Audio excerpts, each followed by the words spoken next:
Here we are, the Holly and Creme Show. And, can't be the Holly and Creme Show without Miss Holly Kitchens. What's going on, Holly? What's up? What's up, everyone? Super excited about today's topic that we'll be talking about. Yeah, no, I'm super excited too because, this is my big mantra for 2021.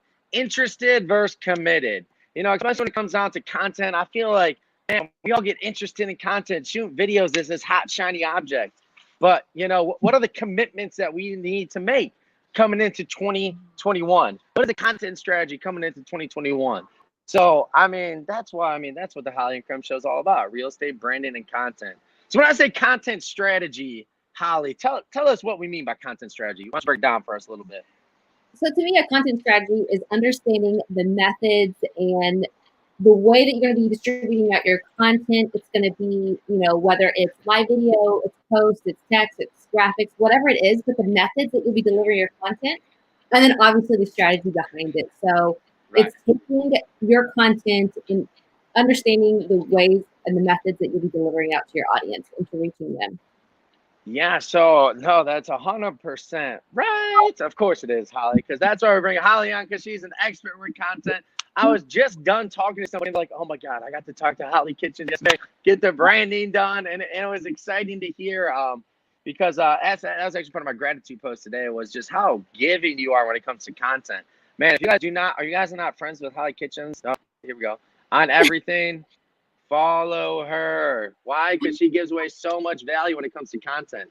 So with that being said, we're talking content strategy. My big thing is always, we could talk about what time's the best time to post and doing these things. And I think that's great. But for me, it's about the quantity that you're able to post with this right message, right? Once you nail your message and know what you're posting, why you're posting it, post as much as you can. But with your content strategy coming into 2021, I think that it's almost best that we talk about what we're doing coming into the new year, what we're doing coming next year, because then people can start to kind of brainstorm on what they need to do. So Holly, enlighten us. What is Holly's content strategy coming into this new year? So first off, one of the content strategies that I'm going to be embracing, that I have already embraced already, but no shocker to you guys, podcasting, because as you all know, we are commuting again. I know we're still kind of seeing a lockdown and stuff like that, but notice that there's actually traffic now.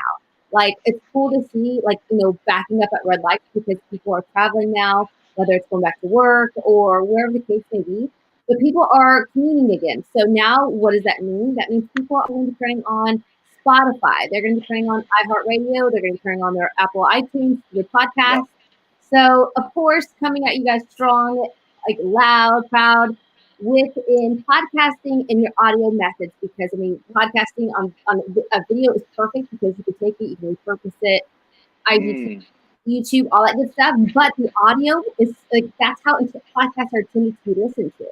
So putting your podcast on those platforms with audio driven, because when these people are commuting, they're not going to be sitting there watching their phone while they're driving. They're going to be listening to their car. So that's first off, that's one way that I'm going to be definitely making sure we take advantage of within the shift and what we're seeing people do. Yeah, and I love how you said the shift, right? Because we've been talking about this. You all been tuning in. We've been talking about this because 2020 almost sped up the sped up the virtual process.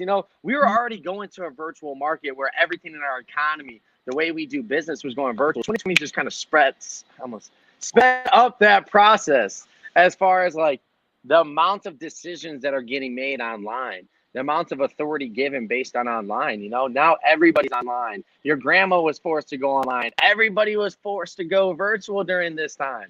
So that's why I think it's more important than ever to have a content strategy. Before it was like, let's start doing video. Let's have fun. I'm not saying not to have fun, but the strategy and specific commitments to hit is what's going to be so important. So, the question I always get, how many videos should I shoot a week?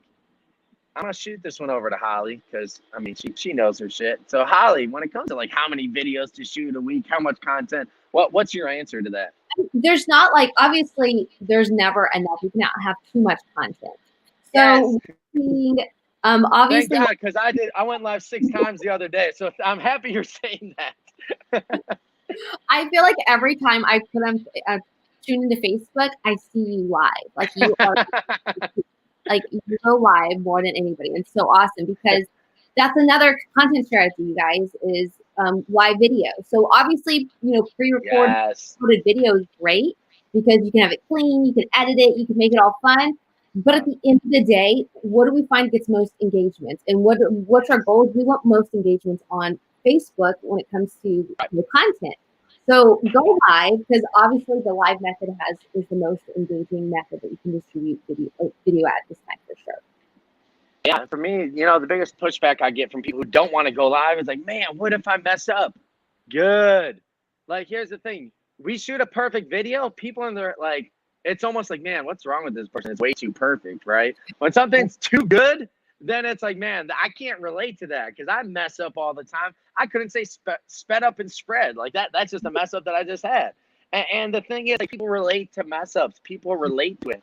Besides the algorithm working, you become more relatable. Your humanistic side comes out. I remember I was working with one agent and they missed a great opportunity because somebody assumed that their house was below the person's price point because all they had was the most high-tech videos. And it's like, man, that person, like, they're not going to waste time with my house. And the agent's like, that's right in my price point. That's perfect. So, like, the live video brings out the human aspect. And I always like to say, people are going to meet you eventually. Like, we're in the human business. We're in the people business. So, like, your personality and stuff coming out, good. They get to meet you before they actually meet you. 100%. And like, it's fun to put like, those pictures of Snapchat and filters and everything. Yeah. But you've also got to show your real person, your real self. Like, it's okay to post a picture every now and then that's not super filtered because, like Nick said, like, people got to relate. Like, if you look flawless in every single picture, I mean, like, aesthetically, they might like your picture, but do you really think they're going to relate to you? I mean, like, I got a scar right here. Like, you know what I mean? Like, my skin is completely smooth. I'm scarred. Right. Allowing people to, say, hey, you know what? It's showing confidence in your own way and saying, I am who I am. And people can totally relate to that. I mean, because who else wants to be, hanging out or doing business with other people that they can't ever relate to at all?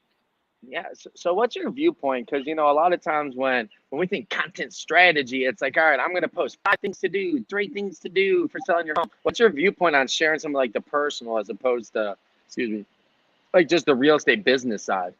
I mean, you got to let people know you. There's a fine line because you don't want to sit there and tell them about all your woes and all your issues. I mean, right. Obviously, we all, like, no one has a perfect life. We all have our own struggles in our own way. However, no one wants to turn on their Facebook and see you complain about how miserable your life is and then think, oh, you know what? I'm going to take advice from this person. I want to work with you. Right. You can't even get your shit together, but you can, how are you going to handle my real estate transaction? So, I mean, allowing them to, get to know your personalities, what makes you unique, like for me, it's like, music, it's family time. Spotify playlist. Quick plug in there, Holly Spotify playlist for everybody. If you don't have it, go check it out. Check it out. This week I'm going to upload it to rock and roll Christmas music. It's my favorite. Let's go. So you guys make sure to look out for that. But yeah, I mean, just finding little ways to kind of amplify who you are and showcasing that without all the drama, without all the nonsense, because let's face it, we're not in high school anymore. We don't have your issues and your problems because that's not a cute look for anyone. Right. So, I mean, people get to know you, but don't let them get to know your personal issues. I mean, not everything needs to be posted on Facebook, not your dirty laundry. If it doesn't help you, if it doesn't contribute to the well-being of others, like, it's really worth posting. Yeah, I mean, I posted something. I mean, we're all human. I'll be honest. I posted something last night. I was shopping last minute because Santa decides maybe we need to get a dog bed for the dogs. And I get these dog beds, and I'm standing in line, and this random lady comes up to me, and she like grabs the bed, like feels it, and said, "Did you take this from my cart?" And I'm like looking at her like, I'm like, no, why would I take something from your cart? Like, I got it over there with a million of them. But to me, I was like, that's comical to me because in my head, I'm laughing at it, thinking like, why would I take a dog bed out of somebody's freaking cart? Right. But I just laughed at it and I put it on Facebook. But then as I was walking through, I was like, that's probably not the most. I mean, to us, it's funny. But some, Right. you know, like, I better. So I deleted it because I was like, okay, it's not probably doing the best. I mean, although it's some comic relief for people, but Right. like, it's okay to like sit there and be like, wait a minute, is that doing? Is that probably not the best thing to post? Probably not. So let's just go ahead and delete it. Don't be scared to delete stuff because I did that just yesterday. Well, and that's the thing. If you don't know what your brand stands for and know who your audience is, you won't ever know what you should have and what you should delete, right? So it's Exactly. like you know what your brand is, you know what it's about, you know your pillars of the brand. So when you break it down, it's like, does this fit in? If the answer is no, then you delete it or you don't post it at all. So I think that's why it's so very important. Like if you don't establish what it is that you stand for, what is it? If you stand for nothing, you fall for everything. I don't know. There's some famous quote in there. If you stand for nothing, or if you're for everyone, you're for no one. That's what I know. Yeah. Well, I know that one. That's a good one. Yeah. Kind of the Yeah, same. but yeah, and actually, so it's funny. I'm gonna bring this up to you here, Holly. So I was thinking about. So I was doing my gratitude video this morning, right? Mhm. I was thinking, man, I was playing what song was it the other day? I think it was like all the small things. Yep. Yeah. So I literally, it took me back. I played that song in my car, and it took me back to Key West. That cover band that we that was just rocking all the kind of like like the 90s, early 2000s alternative. Was it the Dirtbags? That's the cover band's name, I think.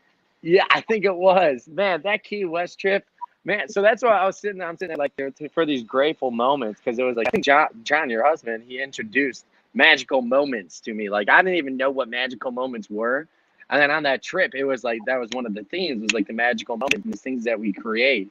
So I thought it was amazing. I was thinking about that. I'm like magical moments, and that coincides with. I'm like, man, Key West. That was so many magical moments for me on that trip. But I'll always like every time I hear those songs, I get taken back, and it was funny just the other day. This is why content is so important and why it's an asset. And it's also just great because I went back to one of my videos. It was like 2 years ago at this time. And it was I took a video like on the front and then the back there. I think John was right next to me. He's like bobbing his head. We were dancing it. It was just great to have this. And I was talking to somebody else about content and like what it means. Think about this. It's not just about our business and what's going on right now. Why is content and video so important? Like the old saying used to say, the graveyard's filled with unwritten books. Now it's going to be filled with untold stories. Think about this. 5 generations from right now, my grandkids, if not kids, all that thing, but my great grandkids can go back and watch countless hours about me, right? Like our legacy can be left behind with these videos instead of being like, oh yeah, I think he did this, I think he did that. We don't remember what he looks like or anything. Boom, we're gonna have countless hours of this content, your personality, all these things. Like, let's just say they ever be able to replicate somebody through mine and Holly's content, they can almost make a perfect damn replica of both of us right here through the content, right? 100%. I'm just saying out there. So future Nick Krebs, watch this and just know that happened. But the strategy coming into this, you can't be committed to something if you don't know your numbers and metrics, right? Mhm. So I think that's important. Like coming into this new year, decide for yourself. Don't make making New Year's resolution, but be committed to hitting a certain number of videos a week. Make a commitment, stick to it, and beyond all, get an accountability partner. Somebody else that just determines to go live with you this many times a week. 100%. And I think too, it's like understanding like what are the conditions that you have to create and what's the environment you have to create to hit those commitments to make sure that you don't fail at it, right? So it's okay. Yeah. You're gonna go live every day or whatever. So what environment are you waking up early or are you time blocking that? How are you making sure that's gonna happen? And then also too, for me, a big thing is like Sunday planning. That's been detrimental when it comes to content strategy. I take on my Sundays and I can plan out exactly what I'm gonna be using. So we can post with purpose. I mean, because when we don't, like, oh, I gotta dig through my pictures real quick and find something to post that not really relevant to our audience. So Exactly. we intentionally put some thought process behind it. I mean, obviously we're gonna reach the right person. So I mean, it all goes back to, like you said, commitment, being committed, but then also making sure you're in the right environment. If you're out getting drunk every night and sleeping until noon, you're probably gonna miss the ample time to be posting at say I think Wednesdays at 11 a.m. are the best time to post. Now, if you're hungover and you don't get out of bed till 3 or 4, you miss the prime opportunity time to go live or to, whatever. So it's understanding too, like what you're committing to, and then making sure you create that environment. I'm back. All right, I accidentally clicked something. Man, and one thing I learned if I'm gonna get in John or Holly's calendar, I'm reaching out to them on Sunday. Just I just know like y'all are planning, you guys are committed to that Sunday planning. As you're setting up your schedule, I'm like, hey John, what time you got this week? He's like, all right, I can fill in the time. Same with you when we schedule this show. I'm like, all right, I know what time your commitment is. So that's when you can even like bank on people's commitments and know and like be able to lean on people with their commitments. And so let me ask you this: what is one of the top reasons agents or people in general fail to follow through with their content strategy? What would you say that is? I think it's just people just get too comfortable. You get comfortable, once you kind of maybe like, oh, I've gained some new followers, or I gained some more engagement, I'm good. Or they say, okay, they see stuff working and they start seeing the results and they get distracted by those results that they stop doing. Oh, I'm getting a little excited here. I'm knocking my water bottle. That they stop doing what was working. So it's like, exactly. When you see things start working, you just got to keep working. And if you need help, maybe hire a VA or maybe hire a kind of assistant, whatever it's got to do. But you got to keep doing those actions and pumping. What is it Darren Hardy talks about? The well. If you pump the well for water, as soon as the water starts gushing out, what happens when you stop pumping? That water goes all the way back into the piping, and now you got to go back to pumping again. So I think people roller coaster. Too comfortable. They get too. I mean, one thing to be comfortable, I think they're kind of lazy because you're not really taking action. You're just kind of like, you know what, I'm good. Like, I posted a lot all last week, and I got a bunch of engagements. I'm good. But it's kind of like, everyone in real estate knows at the beginning of the month, those number that clock restarts. You got 0 deals on the board this month, so what are you doing to get back? So it's understanding too, but then, I think too, a lot of people stop because they get burnt out. Like they start thinking about like it becomes to them and they lose focus on their purpose. And to me, it's always, understanding your why. And for those who haven't read Finding Your Why by Simon Sinek, go grab a copy of that book. It's life-changing. But understanding your why, and then once you understand your why, you wake up with a different feeling. You look forward to Mondays, not just Fridays. Yeah, no, I think you're spot on with that too. And it's just not, it's like content and branding, you just don't get that instant result, And I think it's the same reason people stop working out, like New Year's resolutions, stop working out, stop with the videos, because if you don't get an instant result, it can be tough. Yeah. So that's why the importance of having a strategy in place, being able to follow a roadmap and just say, I am sticking to this because I know it will work. Yeah. That's what's going to be able to get you to the next step. And so I was talking, I had a poolside mastermind because like, here we go. I got my pool over here. I like to call it my private pool now because here in Florida, it's way too cold for anybody else to go in. But us northern boys, we're hopping in and it's 60 degrees.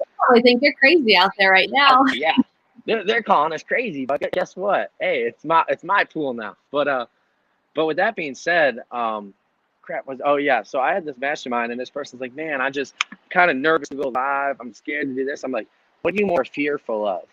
Not being able to build your business to a point where you have freedom, provide for your family, or are you scared of going live? He's like, well, when you put it like that, because here's the thing, the more you go live, the more you build your business virtually. Let's face it, the economy, everything's going virtual. Business is going virtual. We have to make this pivot. It's no longer, get in while it's ahead. You have to make this pivot. So are you more scared about going out of business, not being able to provide for your family, or are you more scared of going live on the video camera? I think that's a good question we got to ask ourselves. Yep. And I think when people say that they're scared to go live or they're afraid or a little nervous, to me, I'm like, you're being selfish. You're being because you're thinking about yourself and you're not thinking about the end user, the consumer that's going to be watching this live. You're not thinking about your family, like you said, that might benefit or obviously will benefit from you selling that house. You're not thinking about the person who's going to buy that house. You're being selfish because you're scared about, I might look stupid or, I'm not stupid. Okay, well, that has nothing to do with anybody but yourself. So to me, that's a selfish excuse. And I love the word you ended on right there, excuse. Yeah. Look, I've used every excuse in the book to get out of doing video. I said my hair wasn't good when I had a 3-2 haircut for like 16 years straight in my life. Y'all don't know what a 3-2 is. It's about the shortest you can get on the top and side. I would say I'm having a bad hair day. You could even see my hair in a video. Like the excuses I would use were just absurd. But at the end of the day, all it was just holding me back from getting to the point where I'm at now, And it's, look, y'all shoot enough video, we could have a Hollie and Creme show. And then all of a sudden, y'all can start having brands. It's fun. It's fun when you can start doing it. So Hollie, let's leave everybody off on a good note here. Content strategy 2021. Hit us with it, Holly. What do you got? So I'm talking about audio. Just to recap, audio podcasting are coming back. I mean, obviously it didn't go anywhere, but audio. You've got live video. You've got relationship rapport. You've got community. I mean, I'm talking to the community champ, so he knows what I'm talking about. But community, whether it's Facebook communities, however those groups are, established, so that can be a way to go through. There's so many ways that we are seeing. Also, short video clips. I mean, we see TikTok. We saw the popularity. Now Reels. It's just an instant gratification when you turn those apps on and you start seeing the video. So short video too. Think about how you guys can get on. If it's not TikTok, maybe Instagram, take on Reels, whatever it is. But you've got to make keep up with the times and make sure you guys stay relevant for sure. I'm sure whatever Holly said was absolutely awesome, but of course I'm having headset issues. This is why we're getting the studio set up down here. I think we're back in my head. There we go, back in my headset. One of them died, but we're back. Holly, y'all know what it is. The Holly and Creme Show. If you just tuned in, you better go back and rewatch the entire thing because we talk about real estate branding content to take over 2021. Holly, thank you so much for coming on. We'll see y'all next week.